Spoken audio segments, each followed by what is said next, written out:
बात करते हैं। जैसा कि अभी बताया जस्ट कि रिस्पायरेशन के बारे में कि ह्यूमन बींग्स में रिस्पायरेशन होगा। अब ह्यूमन बींग्स में रिस्पायरेशन होता है, वहाँ पे फूड्स जो होते हैं ब्रेक डाउन कैसे करते हैं रिस्पायरेशन जो आपको सबसे पहले तो हम लोग बताएंगे कि रिस्पायरेशन होता क्या है। तो utilisation of oxygen to break down glucose amino acid to produce energy, ठीक है, जो हेल्प करता है ऑक्सीजन को हम लोग इंटेक करते हैं, ठीक है। तो जो ब्रेक डाउन करने में हेल्प करता है ऑक्सीजन किसको, ग्लूकोज को तोड़ने में, ठीक है। उसके बाद जो एनर्जी बनाता है वो एनर्जी हमारी बॉडी के द्वारा यूटिलाइज किया जाता है, पूरे बॉडी को फंक्शंस करवाने में हेल्प होता है उसके माध्यम से, ठीक है। तो वो कैसे होता है, ठीक है, हमारे सेल्स के अंदर होता है साइटोप्लाज्म में, ठीक है।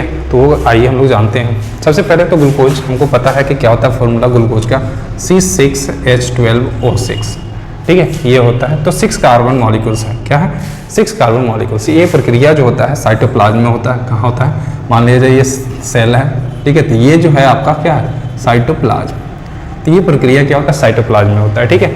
अब कह रहा है कि ये साइटोप्लाज्म में क्या होता है, जो होता है वो ग्लूकोज जो होता है ब्रेक डाउन करता है, पायरुवेट बनाता है, ठीक है। साइटोप्लाज्म में क्या, पायरुवेट क्या होता है, पायरुवेट होता है 3 मॉलिक्यूल्स ऑफ कार्बन के फॉर्म में तोड़ता है, ठीक है, तो उसको पायरुवेट बोलते हैं। और पायरुवेट के साथ साथ एनर्जी भी बनती है, ठीक है। उसके बाद क्या होता है, यही पायरुवेट जो होता है वापस फिर आगे क्या होता है, यही pyruvate in the absence of oxygen, ठीक है, ईस्ट में देखा जाता है, किसमें, ईस्ट में।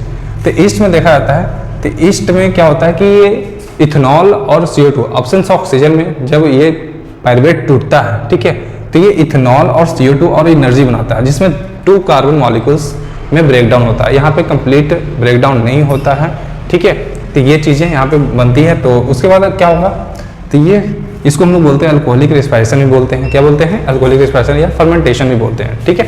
तो ये चीज़ें इसमें होती है। उसके बाद कह रहा है कि यही चीज़ लैक ऑफ ऑक्सीजन, ऑक्सीजन की कमी जहाँ पे होती है, जहाँ पे ऑक्सीजन कमी होती है, कम पहुँचता है, जहाँ पे लैक होती है, ठीक है, in the absence of oxygen बोल सकते हैं या लैक ऑफ ऑक्सीजन बोल सकते हैं, जहाँ पर पर्याप्त मात्रा में ऑक्सीजन नहीं मिल पा रहा है, तो उस केस में जो होता है ये पायरुवेट टूटता है, लैक्टिक एसिड और एनर्जी के फॉर्म में ब्रेक डाउन करता है, 3 कार्बन मॉलिक्यूल्स बनाता है। लैक्टिक एसिड हम लोग पता है कि बॉडी में मसल्स में क्या होता है, लैक्टिक एसिड जनरेट होता है, क्रैम्प वगैरह देखने को हम लोग को मिलता है, बहुत दर्द उसमें होता है, ठीक है ना।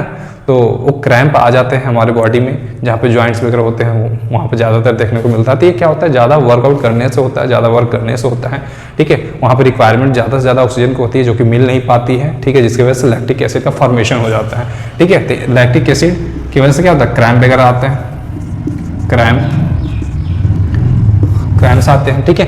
तो ये चीज़ें मसल्स में होती है, किस सेल्स में होता है, मसल सेल्स में, ठीक है। उसके बाद करा कि ये पायरुवेट जो ऑक्सीजन के प्रेजेंस में, ऑक्सीजन यहाँ पे पर्याप्त मात्रा में मिलता है, जो कि प्रोसेस कहाँ होता है, मिटोकॉन्ड्रिया में, सेल्स के अंदर मिटोकॉन्ड्रिया में होता है। पर्याप्त मात्रा में ऑक्सीजन वहाँ पे मिलने के बाद क्या होता है कि वो कम्प्लीटली ब्रेक डाउन करता है। ब्रेक डाउन क्या होता है, कंप्लीट होता है। यहाँ पे ब्रेक डाउन जो होता है फूड का कंप्लीट होता है, जैसे CO2 और H2 और एनर्जी बनाता है, एनर्जी जो कि ATP के फॉर्म में आप लोग को बताया मैं, ठीक है। तो इस तरह से प्रक्रिया होती है। तो यही CO2 यहाँ पे बनता है, क्या बनता है, ये CO2 यहाँ पे कंप्लीट ब्रेक डाउन होता है। तो हम लोग अभी देखेंगे रिस्पायरेशन में क्या होता है, इनहेलेशन और एक्सहेलेशन की प्रक्रिया होती है, ठीक है।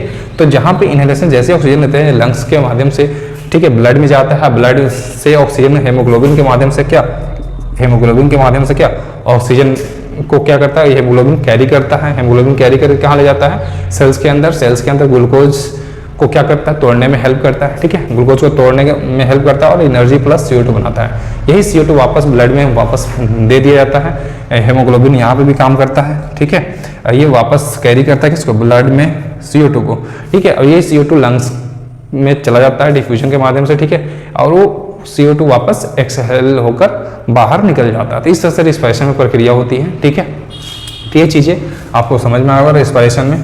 तो सबसे पहले रिस्पायरेशन होता क्या है, रिस्पायरेशन क्या होता है, यूटिलाइजेशन ऑफ ऑक्सीजन, ठीक है, to break down glucose and amino acid to produce energy. और मतलब यूटिलाइजेशन होता है ऑक्सीजन का, ठीक है, ब्रेक डाउन करने में, किसको, ग्लूकोज को तोड़ने में, ठीक है। तो उसको हम लोग बोलते हैं रिस्पायरेशन, ठीक है। रिस्पायरेशन करने में हम लोग को ब्रीदिंग करना पड़ता है। उसके पहले इनिशियल स्टेज पे जो हम लोग ब्रीथ करते हैं, ऑक्सीजन को, एयर को लेते हैं, ठीक है, तो वो प्रोसेस आता है ब्रीदिंग का, आता है इनहेलेशन और एक्सहेलेशन का प्रोसेस होता है, तभी रिस्पायरेशन उसके बाद हो पाएगा, ठीक है। तब उसके बाद क्या, ग्लूकोज को क्या करता है, अंदर सेल्स के अंदर जब ऑक्सीजन जब ग्लूकोज बन जाता है तो ठीक है, ये सेलुलर रेस्पिरेशन यहाँ पे बताया गया था ना, सेलुलर रेस्पिरेशन ये यहाँ पे। तो जब ये ग्लूकोज हमारा बॉडी में न्यूट्रिशन के माध्यम से ग्लूकोज बना था, ठीक है ना, ग्लूकोज के फॉर्म में टूटा था, ठीक है, डाइजेशन ह्यूमन बींग्स पढ़े थे, वहाँ पे ग्लूकोज बना। ग्लूकोज साइटोप्लाज्म में क्या हुआ, साइटोप्लाज्म में ये पायरुवेट 3 मॉलिक्यूल्स ऑफ पायरुवेट बनाया, ठीक है, एनर्जी के साथ। यही पायरुवेट फर्दर ऑक्सीजन के प्रेजेंस में नहीं, एब्सेंट में क्या ईस्ट में देखने को मिलता है, इथेनॉल और कार्बन डाइऑक्साइड एनर्जी बनाता है, 3 मॉलिक्यूल्स ऑफ कार्बन होता है, ठीक है। तो यहाँ पे इसको बोलते हैं हम लोग अल्कोहलिक रेस्पिरेशन, जिसको फर्मेंटेशन भी बोलते हैं, ठीक है। अब अगर lack of oxygen muscle cells में ज़्यादातर देखने को मिलता है, लैक ऑफ ऑक्सीजन जहाँ पर होती है, ऑक्सीजन की कमी होती है, वहाँ पे क्या होता है, लैक्टिक एसिड और एनर्जी का फॉर्मेशन करता है, 3 कार्बन मॉलिक्यूल्स बनाता है ये पायरुवेट ब्रेक डाउन करके, ठीक है। अब यहाँ पे ऑक्सीजन प्रेजेंस पर्याप्त मात्रा में मिलता है, प्रेजेंस ऑफ ऑक्सीजन, ये प्रक्रिया जो होता है मिटोकॉन्ड्रिया में होता है, और ये कंप्लीट ब्रेक डाउन करता है ग्लूकोज का, ठीक है। ये CO2 H2 और एनर्जी में कन्वर्ट कर देता है, ठीक है। तो यही एनर्जी यहाँ से यूटिलाइज किया जाता है, ये कार्बन डाइऑक्साइड को क्या किया जाता है, यहाँ एक्सहेल करके वापस से भेज दिया जाता है। आई होप आपको ये समझ में आया होगा, ठीक है। पायरुवेट क्या है, पायरुवेट आपका 3 मॉलिक्यूल्स, जब ये ग्लूकोज 6 कार्बन मॉलिक्यूल्स जब 3 कार्बन मॉलिक्यूल्स में ब्रेक डाउन कर जाता है तो उसको हम लोग पायरुवेट बोलते हैं, ठीक है। क्या बोलते हैं, पायरुवेट बोलते हैं। आई होप आपको टॉपिक समझ में आया होगा, ठीक है। Thank you.